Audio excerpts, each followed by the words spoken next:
La paix et la grâce de Dieu soient avec vous tous. Amen. C'est pour moi une grâce matin pour me trouver jusque-là. Dans un endroit bien loin de la terre. C'est pas trop facile pour ça à réaliser, mais Dieu a voulu ainsi. Nous avons réfléchi un peu le matin, nous avons dit avec Dieu dans la prière. Lors de la première rencontre avec Dieu, je ne pensais pas si Dieu va un peu plus loin avec moi. Mais quand même, il est le maître. Il fait tout ce qu'il veut. Nous ne sommes que les enfants de Dieu. Amen. Maintenant, je suis content de ce que me retrouver les visages, de nouveaux visages sur le plan physique, mais sur le plan spirituel, le visage habituel de la prière. Amen. Et nous avons un serviteur, tu as dit ici dans l'église, pasteur Denis. Ça, c'est pour moi un choix à la rue Zamar, l'église de Dieu Union Chrétienne, pasteur Denis Noël. Eh bien, avant de nous fermer, avant de nous laisser ce monde, le Seigneur a des merveilles pour le faire. Nous avons avec Dieu, nous bagaille que papa nous pas ouais, bagaille que maman nous pas ouais, et nous-mêmes, bon Dieu fait nous grâce. Noël. Nous avons travaillé pour Jésus dans le voyage. Et c'est plus grand patron. Et c'est ce patron qui investit dans nous, même dans le bas semblant rien. Tout patron, il fait nous des exigences, il demande nos niveaux, il demande nos classes, il demande nos papiers, il demande nos feuilles. Il demande nous, on fait même des expériences. Mais ce grand patron, qu'on a parlé de lui matin, il prend nous même c'est sans espoir. Il prend nous. Et si c'est le patron qui paye avant même de commencer là, il n'y a pas qu'à faire pour mon Dieu, nous manger comme ça. Et nous comprenons ça. Ça fait là nous avons une possibilité pour nous faire travailler pour mon Dieu, nous faisons avec joie. Parce que nous mangeons comme ça. Et moi-même, dans la prière, je n'ai pas droit en aucune façon d'exiger mon Dieu rien parce que moi touché déjà. Dans mes ouais, mais quelqu'un qui a conscience qui veut toucher déjà. Dieu nous a payé déjà. Il y a des gens qui vivent ensemble avec nous qui sont allés déjà. Il y a des gens qui souffrent même maladie avec eux qui sont allés déjà. Mais vous êtes encore là. Dieu vous a fait grâce. Ça fait l'air de nous prendre nos cités, nous draguons, nous faire fou. Nous ne pouvons pas garder sous le monde pour nous faire. Nous ne pouvons pas nous coup de main. Moi, je ne pas besoin de venir me coup de main pour faire bon Dieu parce que manger comme ça. On a vu chez quelque côté, malgré que je prêchais, je suis sous chaîne, je colle dans le cou, je divers. Et puis après, je fait un peu de travail dans l'église. Nous avons fait un séminaire avec plusieurs ouvriers et à Saint-Marc. J'ai fait un séminaire, tout ouvrier, à des heures de repos pour eux, à manger. Moi-même, je vais mes disciplines pour me masser toute paille dans la cour. Tu as l'air de notre professeur. Et puis, quand il y a un travail, parce que bon Dieu mérite tout cela.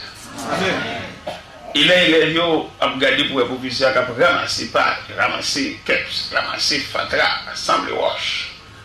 Ça a touché. Il ne pas comprendre le mystère, ça.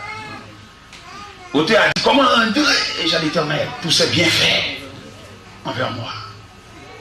Il balait la croix. Parce qu'il me doué, bon Dieu. Et dès ça, je dois me uniforme avec l'auteur qui dit,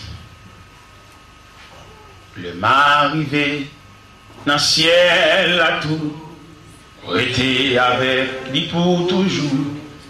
Moi, m'ai parlé 10 000 années. Je n'ai pas fini de dire combien. Oui, je n'ai pas fini de dire.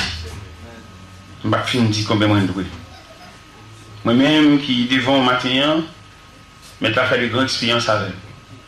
Je voyage en pile, dans le monde entier, pour apporter seulement la semence de l'évangile. Ce n'est pas pour chercher travail, ce n'est pas pour battre tête en nouvelle direction, mais pour travailler dans le champ de Dieu. Amen. Nous descendons dans plusieurs airports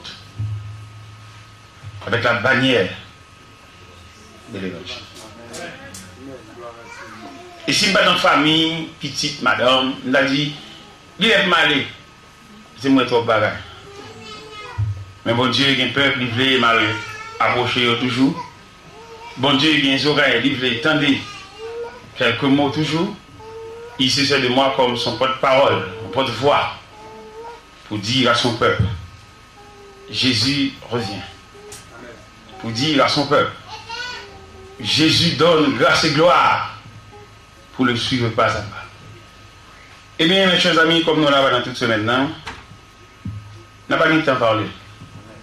Mais en attendant ce matin, je vais lire la parole de Dieu dans Philippiens chapitre 2. Philippiens chapitre 2,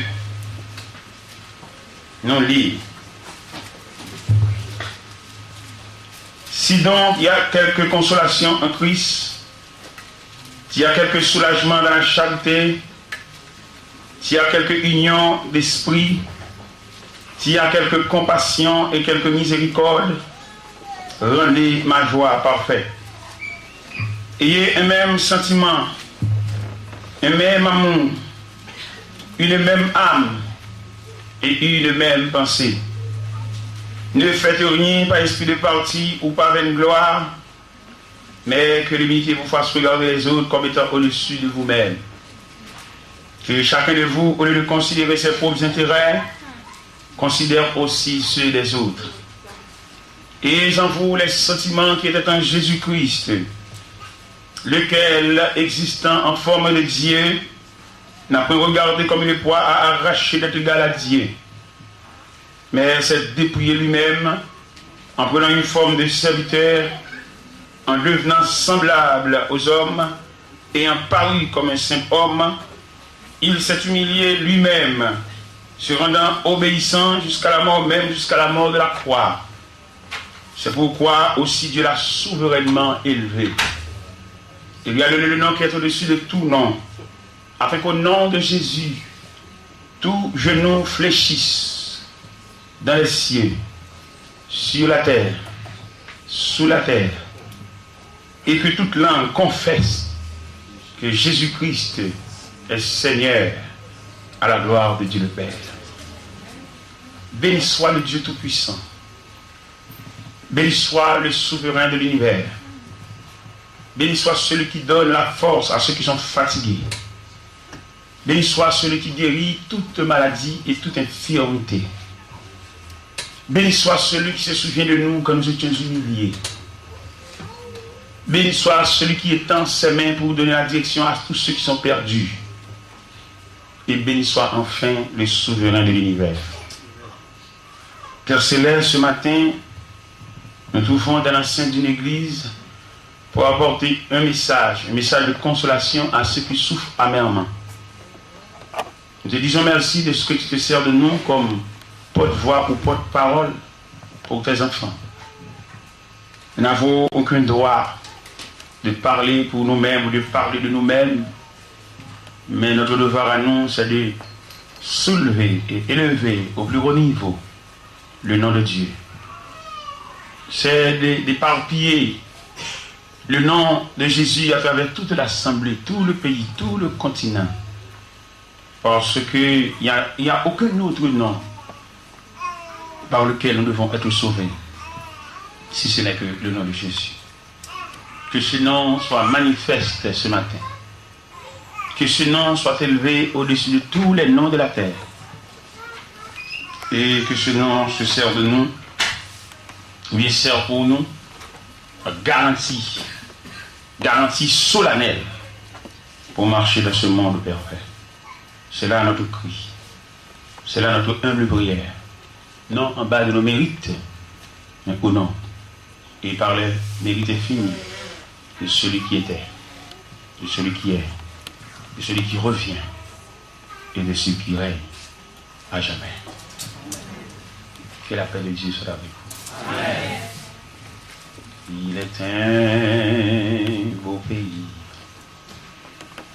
loin, bien loin de la terre. C'est de l'âme le plus beau logis. C'est l'abri salutaire bâti par Jésus-Christ, Péo jamais l'on ne vieillit, jamais vieillit, jamais vieillit, au pays où l'on ne peut vieillir, jamais vieillir, jamais vieillir, au pays où l'on ne peut vieillir. Quand l'autre va achever dans ce monde pervers la couronne de gloire gagnée, nous dirons de concert avec l'air acheté, l'hymne sacré pour l'éternité. Jamais vieillir, jamais vieillir, au pays où l'on ne peut vieillir, jamais vieillir, jamais vieillir, au pays où l'on ne peut vieillir.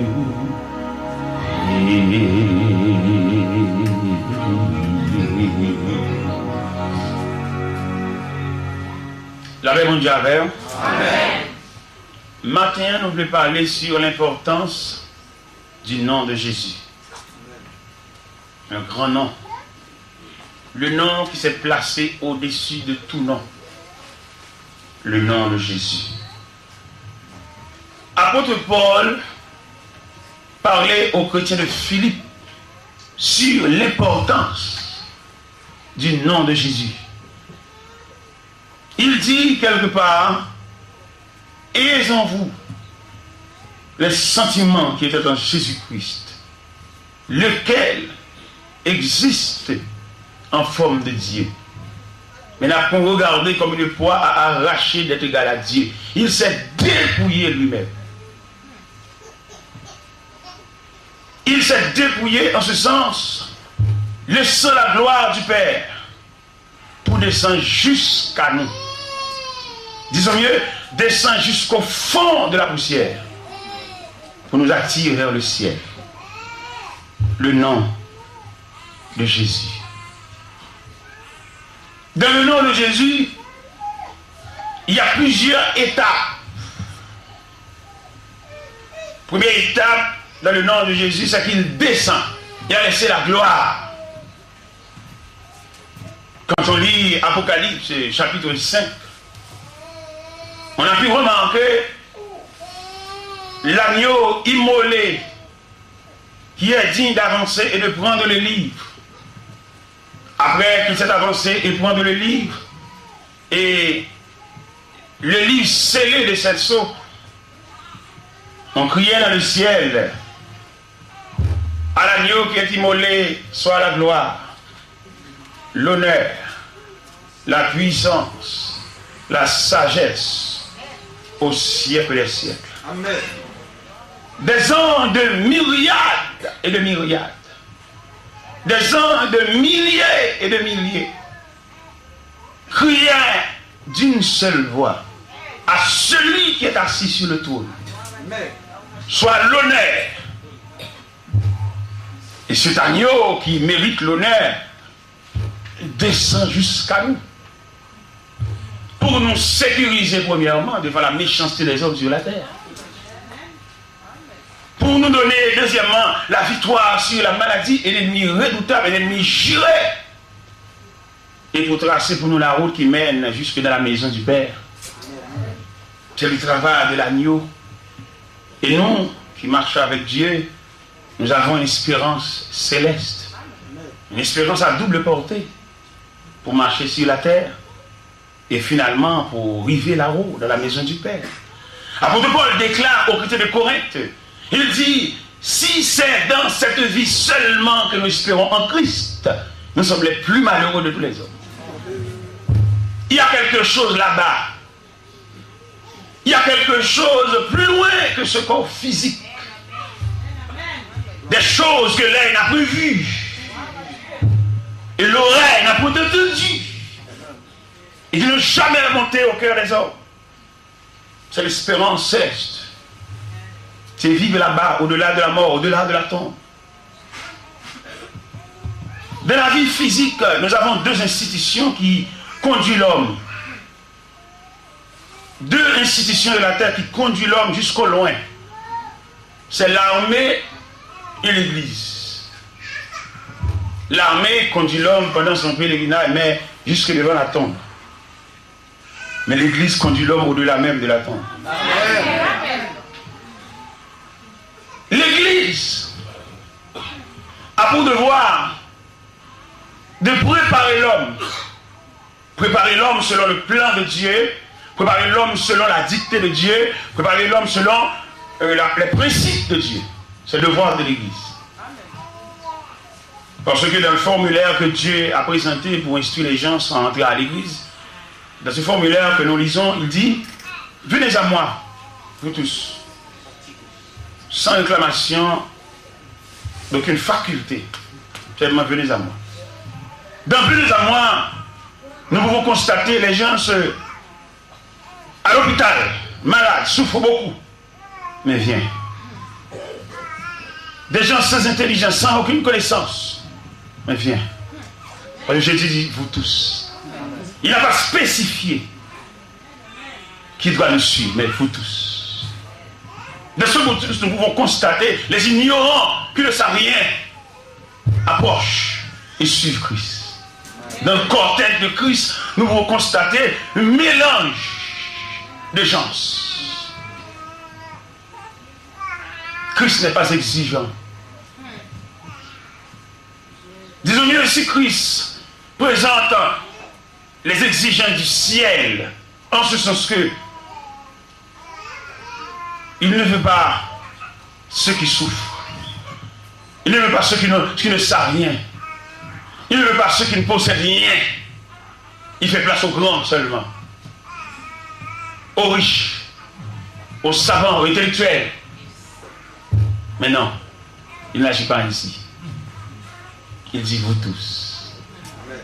C'est pour cela, à l'église, on peut constater les gens de tout part, assis, contents de la parole. Dans ce vous tous, nous pouvons constater qu'il y a des savants, des hommes hautement versés. J'étais en Floride, prêcher l'évangile dans une église bâtie de la fraternité. Je prêchais l'évangile sans arrêt. Et pourtant, je ne sais pas si dans cette assemblée, il y a un conseil médical qui me suit. Après le service, on m'a convoqué dans une salle avec seulement des médecins. Ils voulaient me questionner sur l'évangile.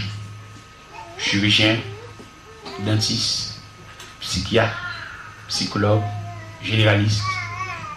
Tout se tient dans la salle. Et pour m'interroger sur l'évangile. Alléluia. Et oui, l'évangile a une portée universelle. Et dans cette salle, les médecins me questionnaient l'un après l'autre. Mais dans le cadre de l'évangile. C'est pas moi qui parle. Je n'ai pas la possibilité de parler avec des hommes de hautement versés, qui sont hautement versés. Mais, puisque l'évangile a une portée universelle, Dieu m'a donné des paroles pour présenter à tous les gens. Et après cela, c'est extraordinaire dans la salle. Après cela, c'est extraordinaire. Et bien, mes chers amis, devoir par nous, c'est dire bon Dieu merci. Amen. Dis bon Dieu merci pour plusieurs raisons. Raison pour le salut, raison pour notre pèlerinage ici-bas, raison de ce qu'il a tracé le plan de notre vie. Je vous l'ai dit ce matin, à tout un chacun qui s'est approché de Dieu, il a tracé ou retracé le plan de votre vie. Si nous pouvons dire sans arrêt, il a déclassé notre dossier. Nous avons dit nos paroles maintenant, qui ça nous a dit, les familles où prennent naissance là-dedans, si bon Dieu n'a pas déclassé le dossier, on ne va pas vivre plus que 35 ans, on ne va vivre plus que 30 ans, on ne va vivre plus que 25 ans, parce qu'il y a un dossier qui plane sur la famille, ça pour tout le monde mourir bonheur. Mais naturellement, Dieu a déclassé. Il a retracé. Et c'est pour cela que vous êtes encore là ce matin. Si bon Dieu n'a pas déclassé le dossier, nous on t'a cité dans les rangs des défunts. Il m'a même passé message à l'Assemblée à matin pour dire bien aimé qui est côté là, dit les pour mourir aller à passer.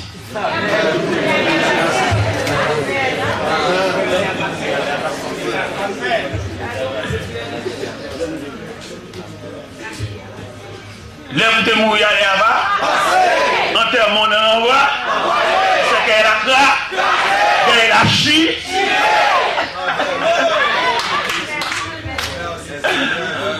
Oui, il n'a pas marché. Si nous vivons toujours, c'est pour nous vivre pour Dieu exclusivement. Pour qui ça me dit ça? Parce que si je reste là, mon Dieu travaille pour lui. Nous ne devons pas partager le temps avec mon Dieu. C'est pour nous vivre pour lui. Nous avons un cantique qui dit si nous vivons, il faut moi, c'est grâce à mon Dieu, c'est pas rien me faire. Pour ça, moi, je ne peux pas aimer un cantique ça. Pour ça, moi, je ne peux pas aimer. C'est pas arrêter moi comme ça. Nous sommes en bas de tribulation. Nous sommes en bas d'épreuve, nous sommes en bas de travail. Nous sommes rescapés. Nous ne pouvons pas dire moi pour la côté moi.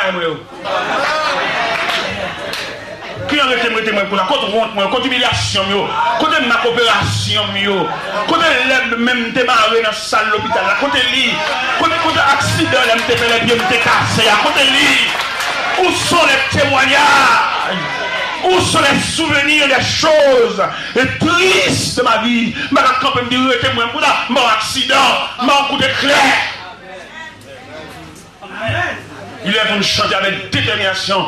Nous ne devons pas chanter comme des chats qu'on répète. Nous devons chanter nos témoignages, chanter notre vie, chanter, chanter, chanter notre rencontre avec Dieu.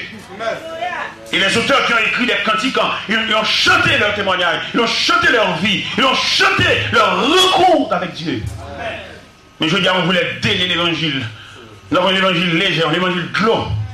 C'est pour cela qu'on chante beaucoup de cantiques, mais sans valeur. Il y a des hommes qui ont chanté leur témoignage, ils ont chanté leur rencontre avec Dieu. Donc, auteur qui chantait. Vîmes tous à la péché, le Jésus joint. Est-ce que M. Kadi était comme ça? Non. Il y a un témoignage.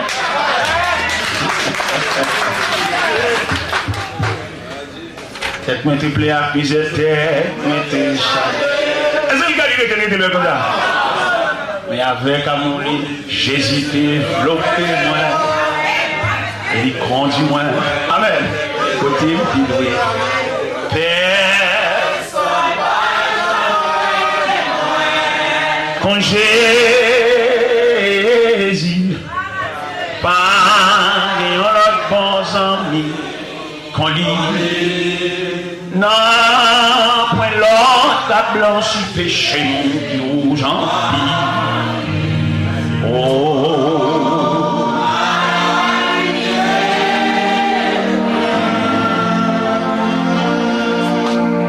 il y a l'autre auteur qui chantait.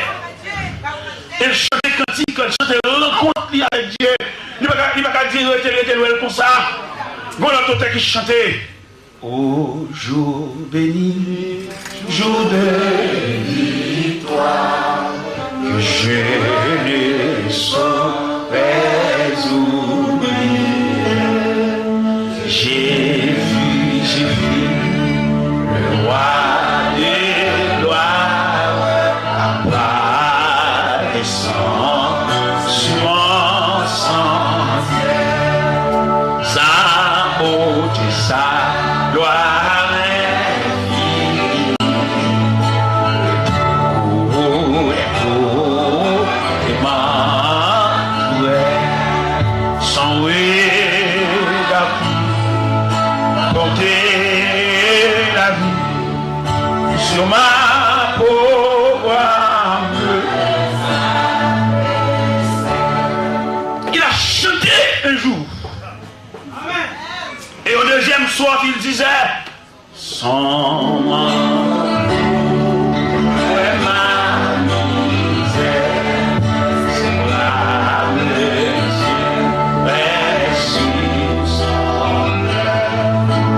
il me portait dans sa lumière, la douleur.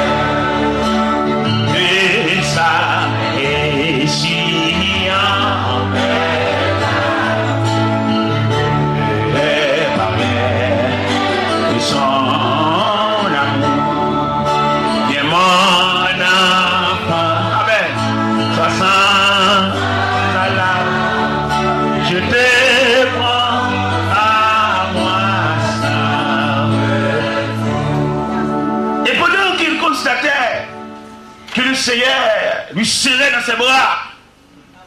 Il dit au troisième soir, et je suis là, cette retraite, quand je ne sortirai jamais, et je goûte les parfaits, ma foi ça.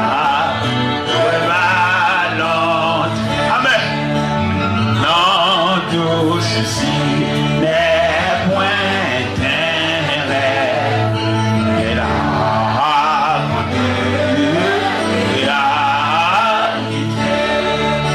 c'est un jour pour qui s'élève, qui doit tirer.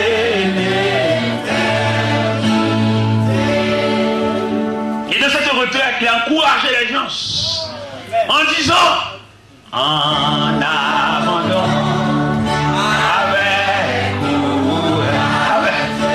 avec espoir, avec honneur, je me consacre sans partage à mon Dieu, à mon sauveur. À mon âme, trop occupé que moi, et j'ai dit, purée ta vie, et j'ai motivé toi. Au cinquième soir, il a répondu à l'appel de Dieu. Il a répondu à son appel, à sa vocation en disant, il a saisi les maîtres. Alléluia. J'ai dit amen à ce contrat. Il est dans cette bénissante, cette grande fête, lui qui combat et laisse faire des jeux maintenant. Il suit le droit chemin, encore le chant et des délivrances. Il peut tout car je lui suis. Les gens, ceux qui chantaient, chantent la gloire de Dieu, chantent leur témoignage, chantent leur rencontre avec Dieu, chantent la nature de la voie, la nature du chemin. Mais ils ne chantent que fantaisie, non. Ils chantent des choses fondamentales. Ils chantent la nature de Jésus-Christ. Comme nous venons de lire, et ils envoient les sentiments qui étaient en Jésus-Christ, lequel existe en forme de Dieu. Mais n'a pas regardé comme une voix à arracher les décalages. Nous avons parmi nous les gens qui chantent que plaisanterie, que fantaisie, mais ils ne chantent que rien. Mais nous devons chanter, nous voulons chanter notre vie notre rencontre avec Dieu. Nous voulons chanter la nature du chemin, la nature de la voie, comme disait ce cantique. Travaillons et luttons, nous sommes au Seigneur, suivant les trois sentiers qui conduisent à la vie. L'évangile n'est pas une plaisanterie. L'évangile, c'est le cadeau de Dieu. Et si Dieu a fait des exigences pour l'évangile, combien de temps allons-nous prendre pour rassembler les sous, pour rassembler de l'argent et pour apporter comme fait d'inscription pour l'évangile?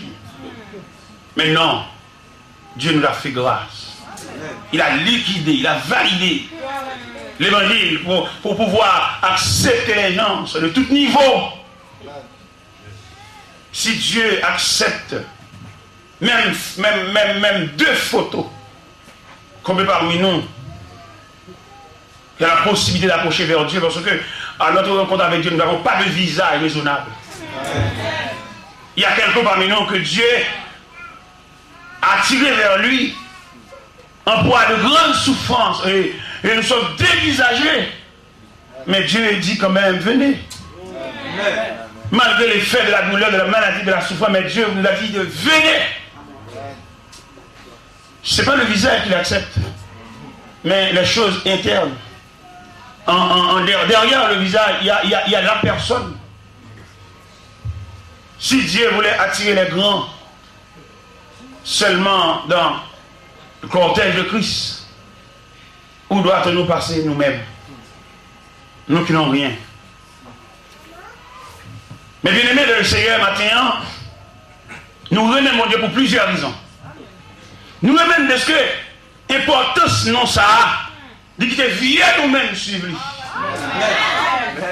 Grand auteur qui campait le chanton superbe cantique, il dit: Grand Dieu ta souveraine grâce a dû venir jusqu'à moi. Ta miséricorde surpassée tout ce que je savais de toi. À la louange de ta grâce s'élève l'hymne de ma foi. S'élève l'hymne de ma foi. Hélas, dans ma folie extrême, Seigneur, je ne te cherchais pas. Tu daignes à me chercher toi-même. Ta grâce a brillé sur mes pas.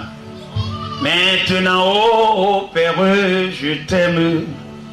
Et je suis heureux dans tes bras. Et je suis heureux dans tes bras. Nul ne me ravira ma joie. Dieu m'a fait grâce, oh quel bonheur. J'exalte la miséricorde de mon Père et de mon Sauveur. Et pour les bienfaits qu'il m'accorde, je répands devant lui mon cœur. Je répands devant lui mon cœur. Mais bien aimé de le Seigneur, le nom de Jésus fait trembler l'univers. Amen. Et ce grand nom qui s'est placé au-dessus de tout nom, le nom de Jésus fait trembler le Sanhédrin. L'homme qui se sert de registre et de cahier, mais ils n'ont pas joué l'importance de ce grand nom. Il y a l'importance du nom de Jésus.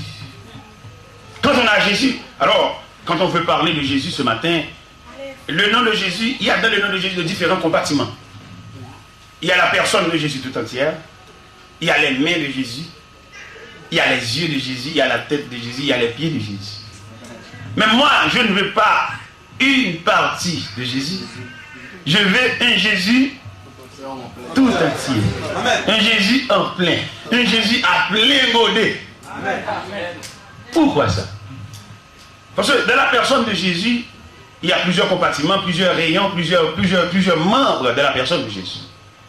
Mais les gens qui marchaient dans le jeûne et dans la prière, ils ont réclamé la main.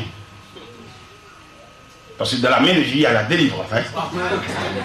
Dans la main de Jésus, il y a une anneau de mariage. Dans la main de Jésus. Dans la main de Jésus, il y a la multiplication de pain et de boisson. Dans la main de Jésus. Mais dans la personne de Jésus tout entière, il y a le jardin de Gethsémani.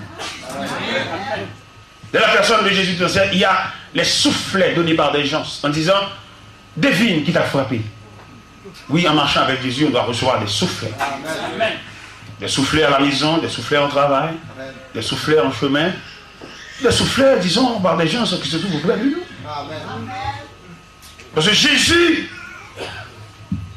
dans son programme, il n'exclut pas les moments difficiles. Au contraire, Dieu a enregistré, Dieu a ajusté les moments difficiles. Au point que nous pouvons constater parmi les 7 églises d'Asie, il y a une église que le Seigneur a encouragée dans la souffrance. C'est l'église de Smyrne, la deuxième église.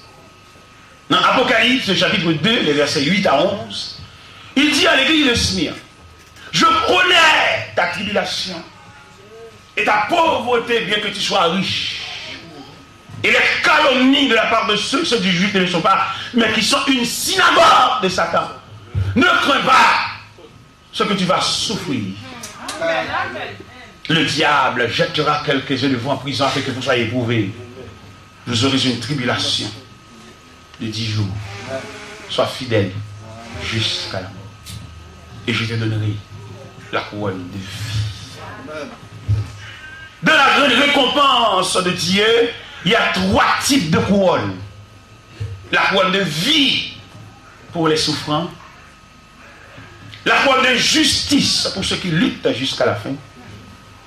Et la couronne de gloire pour ceux qui ont travaillé sans relâche. Je veux dire ce matin, combien de couronnes réclamez-vous? Combien de couronnes vous allez recevoir à la fin de votre voyage? Vous, le négligent, vous qui marchez à l'église à chaque instant que tu t'es incliné de la prière, vous avez une chose à réclamer de Dieu. Combien de nous qui voulaient suivre le Seigneur et sans réclamation? Il y a une différence entre ceux qui vont à l'église en réclamant du Seigneur un micro, une porte de lunettes, une serviette, une Bible. Il y a des gens qui marchent avec Dieu tout simplement comme un devoir, dans le seul devoir. Il n'a rien réclamé de Dieu, seulement il suit. Même Jean Côté a chanté cantique ça qui dit quittez-moi tout à souillot pour mettre tes pieds là-dedans. Tout espoir moins pour me suivre, c'est non force seulement. Au guide-moi errer, soutenir que ça finit. Et puis pour moi en ciel, mettre-moi les âmes. Pour Jésus ou t'es pour, tout le monde y a qu'à suivre.